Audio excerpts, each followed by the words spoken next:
Hello, everyone, and welcome to another exciting episode of Common Sense with Dr. Ben Carson. I'm your host, Ben Carson, and we have some very special guests here with us today. I don't think there's anybody who's alive who hasn't heard about The Sound of Freedom.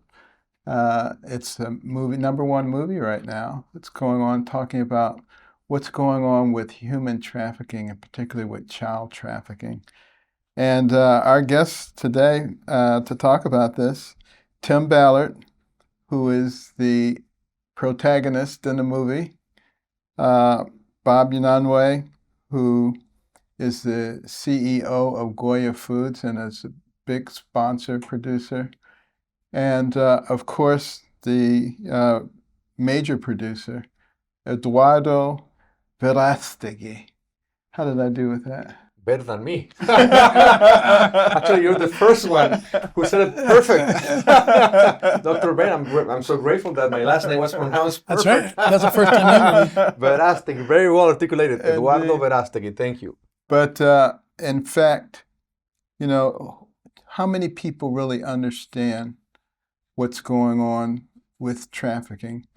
You know, we talk about slavery in this country and what a horrible thing it was, and how it's made this country into an evil place. But there are more slaves in the world today than there have ever been in the history of the world when you look at human trafficking. That's why this is such a critical issue. And I want to ask Tim in particular about the start of Operation Underground Railway. How did that start? Well, I had spent 12 years as a special agent, undercover operator with Homeland Security investigations, and 10 of those years on the border, and almost all of them working child crimes, human trafficking, child trafficking cases. And as I progressed, I got more and more frustrated because child trafficking knows no borders and boundaries. Unfortunately, bureaucracy does. And so I got stuck in situations where I would find these children, but I couldn't find the legal nexus back to the United States, or I couldn't beat the bureaucracy here or there. And I finally I was working on a case in 2013 in Colombia. I was supposed to just be consulting on a particular operation, and I couldn't help myself. I've been doing this for so long. I'd seen too many things, and I can't go half anything anymore. So I kind of went further than I was supposed to, got committed, and then I was told, come home. You don't have the nexus again. And I said, no, we could rescue over 100 kids this time. And I called my wife. I said, what do we do? And she said, you quit your job and finish the case. And I said, are you crazy? We have 6 kids. We have no money. But we knew it was the right thing to do. My wife really drove that decision. And even though it might have made her a widow, you know, she was making the bigger sacrifice on that decision.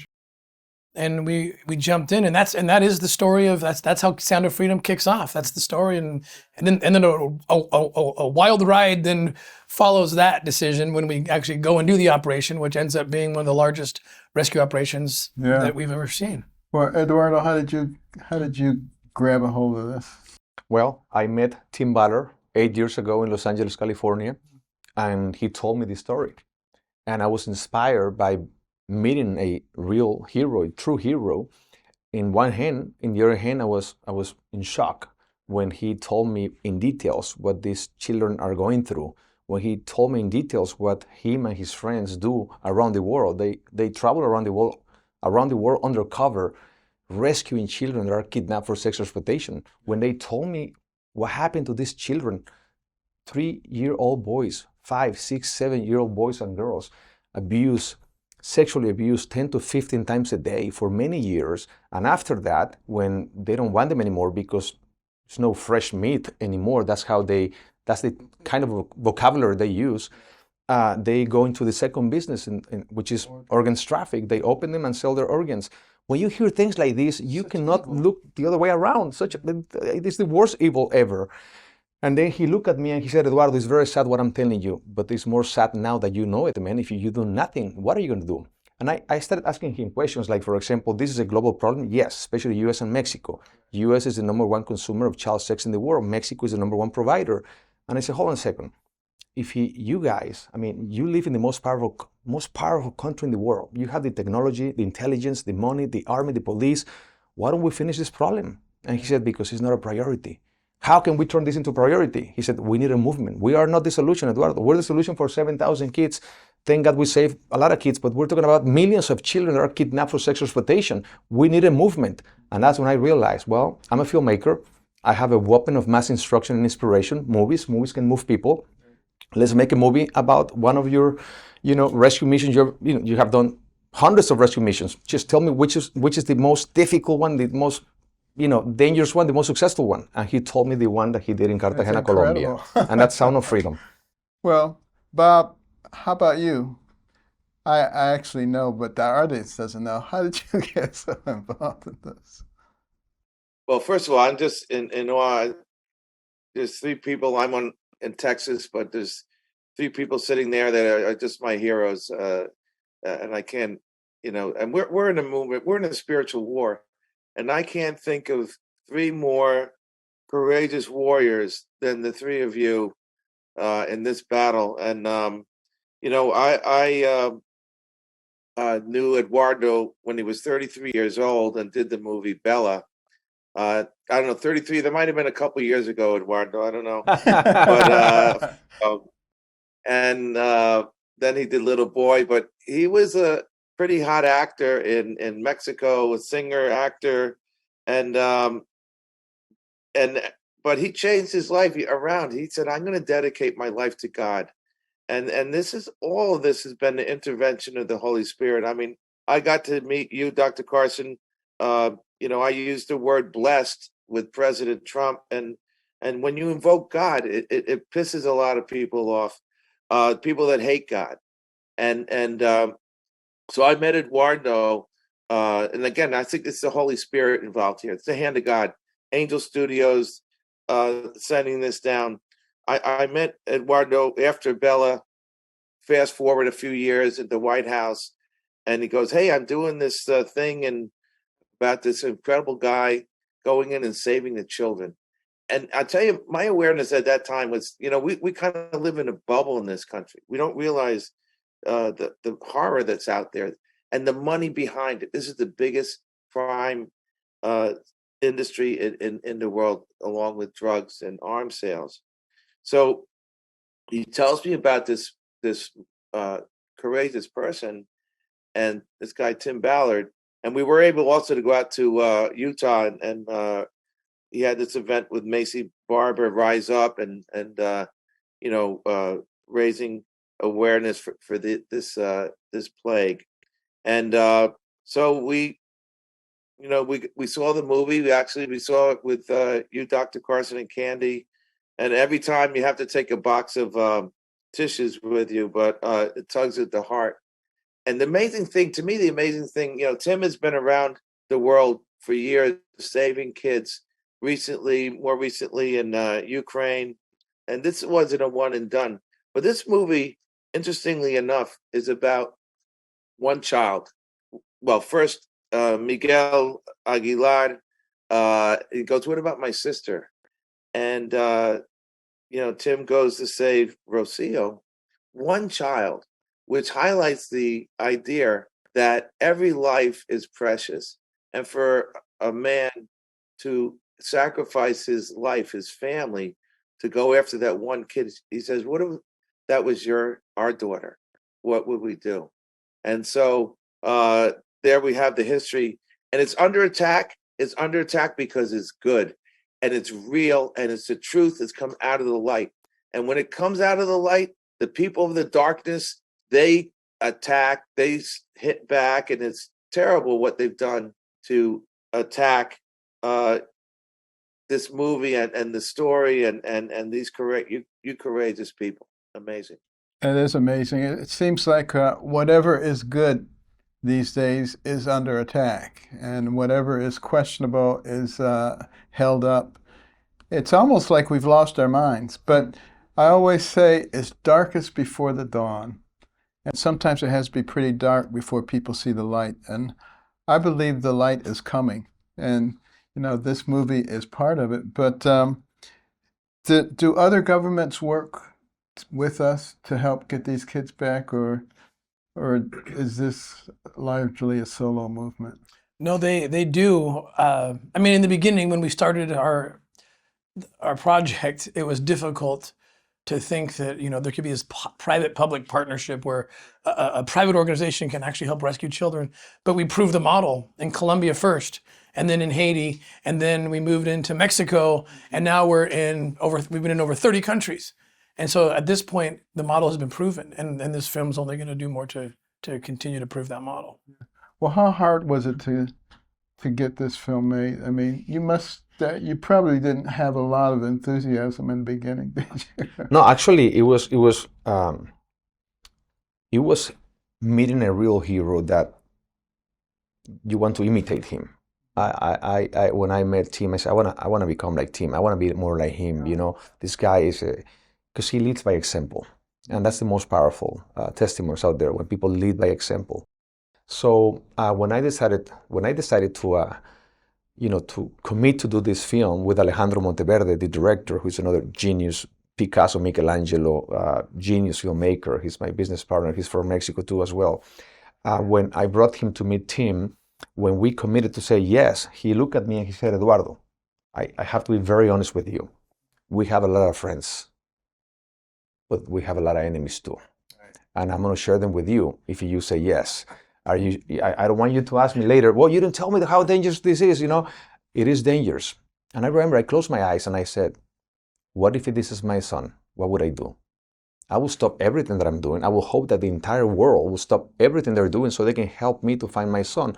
So that was the motivation. I don't want this tragedy to happen to me for me to wake up. So I'm going to wake up now because God reveals this information to me from Tim Ballard. So I said, brother, we're in this together.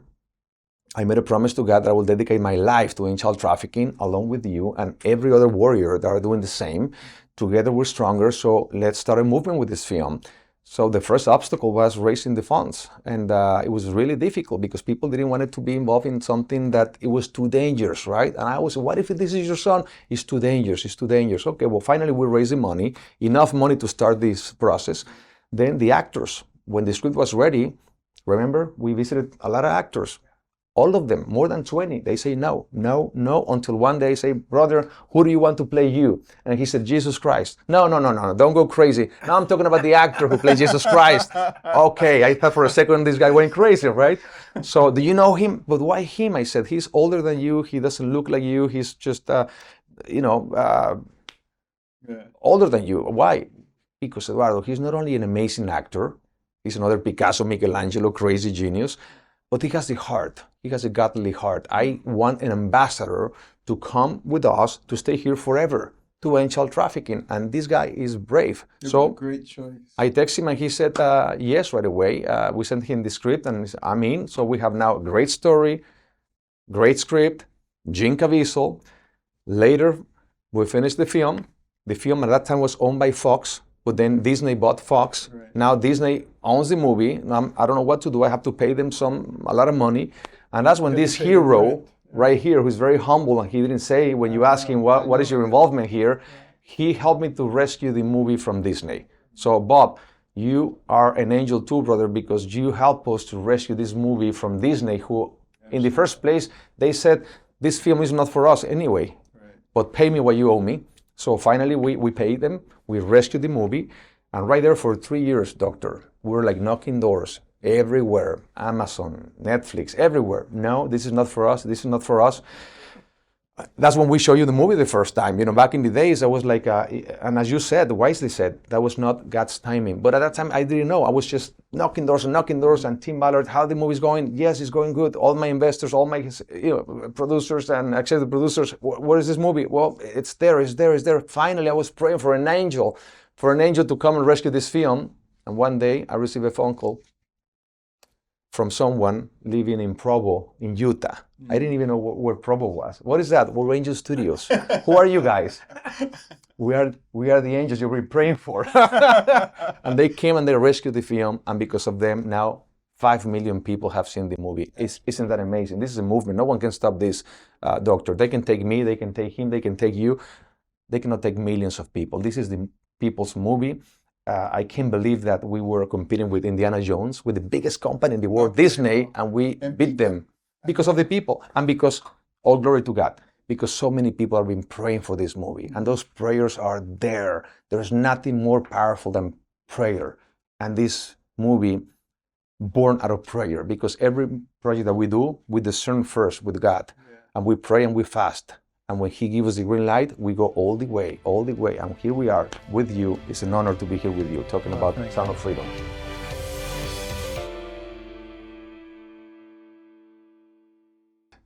I want to ask all of you, how big a problem is child trafficking? Fastest growing criminal enterprise in the world. Millions of people in slavery, of one form, labor slavery, organ harvesting, and sex slavery. And in the United States, oftentimes I've heard so many times, oh, that's a problem far, far away. No, it's not a problem far, far away for several reasons. One, we're the number one consumer, this country, of child rape videos. We're number one, and sometimes number one or number two in production even. Also, we are creating the demand, and we have these strange movements being birthed out of accepting child sexuality, like this movement to change them pedophile to minor attracted persons, to normalize or sexualizing children by giving them material that I used to be able to arrest someone for giving to children. Now school teachers are giving it to children. And so it's a bigger movement. 85,000 children unaccompanied show up at our border over the last 2 years alone, and thousands of them are under 5 years old, and they disappear. We lose them, but we let them into the economy that is the number one demand for child sex material. So we have to connect all the dots and see that this is spiritual warfare, but maybe the first time ever, it's a spiritual warfare that has children in the crosshairs. I've never seen that. And pedophilia is now being normalized. I think this is why some of these mainstream folks want to destroy this movie, because it's going to force a conversation that they're not prepared to have. They don't want to have. They don't want to have it. Well, I'm looking up the 45 goals of the Communist Party that was read into the congressional record in 1963, January the 10th, 1963. And part of it has to do with discrediting the family as an institution and encouraging promiscuity, raising kids away from the negative influence of parents. There was one in which they said that they wanted to sexualize the children and bring our sense of morality to the ground. Isn't that Disney is what they're doing? Yeah. They're trying to corrupt your children.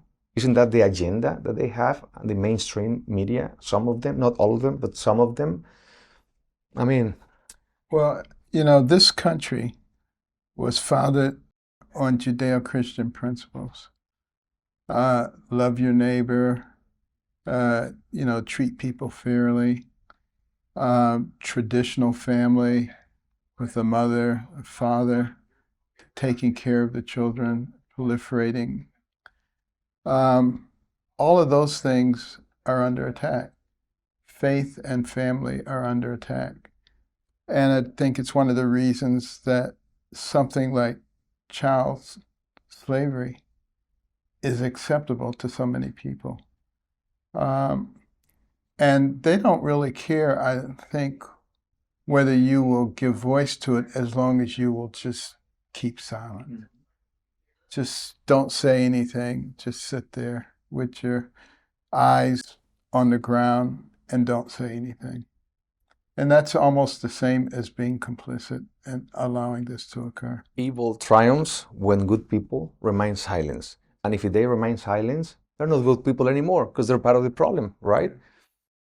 I think that's the biggest part of the problem.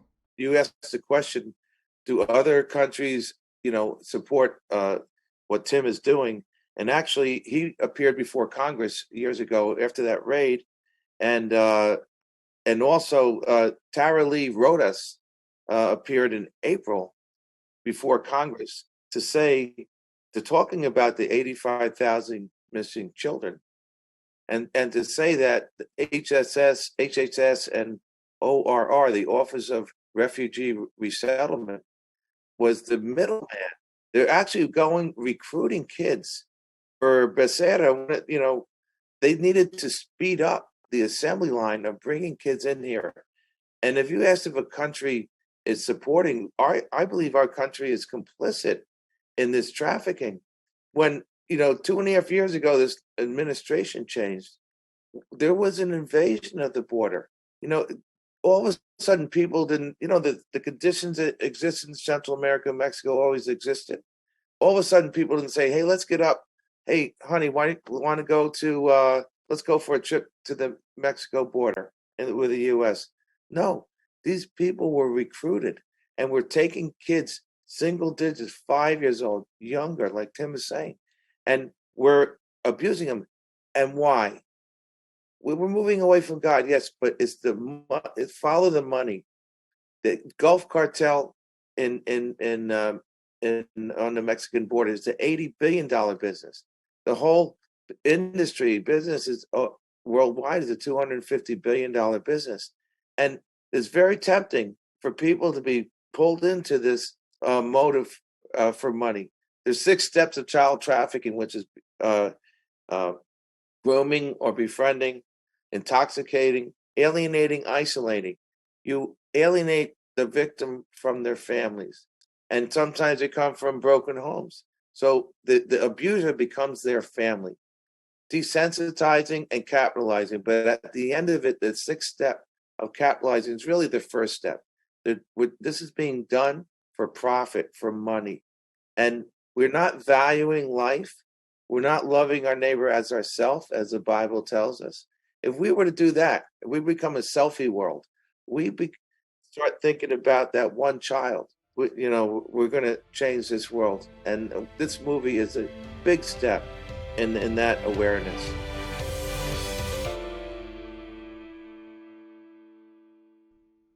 What can people do?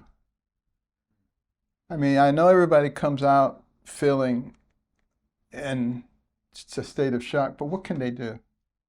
Well, first, keep filling theaters up, because this is converting people to what's happening to children. And I'm so grateful that I feel like we've been suffering, some of us, in silence.